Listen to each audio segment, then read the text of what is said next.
আসসালামু আলাইকুম রহমতুল্লাহি ওবরাকাতুহু।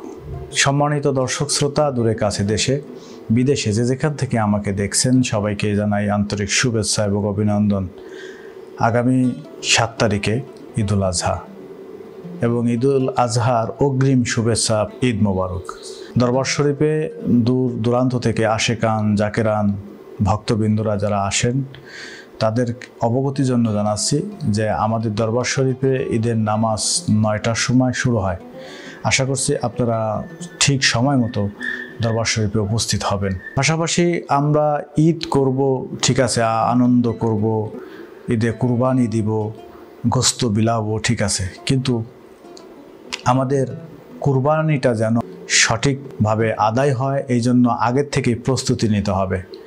এখন আপনি কুরবানি দিলেন লোক দেখানোর জন্য, সমাজকে বোঝানোর জন্য যে আমি কুরবানি দিয়েছি বড় একটা গরু বা ইত্যাদি, যেগুলো আপনারা ফেসবুকে পোস্ট করে থাকেন, আসলে এই সমস্ত বিষয় থেকে আপনারা বিরত থাকবেন। আমি আশা করি আপনারা অন্তর থেকে, আল্লাহ পাক রব্বুল আলামিন চাই নিষ্কলঙ্ক আত্মা, তার সামনে যদি আপনি উপস্থিত হন তাহলে নিষ্কলঙ্ক আত্মা নিয়েই উপস্থিত হতে হবে।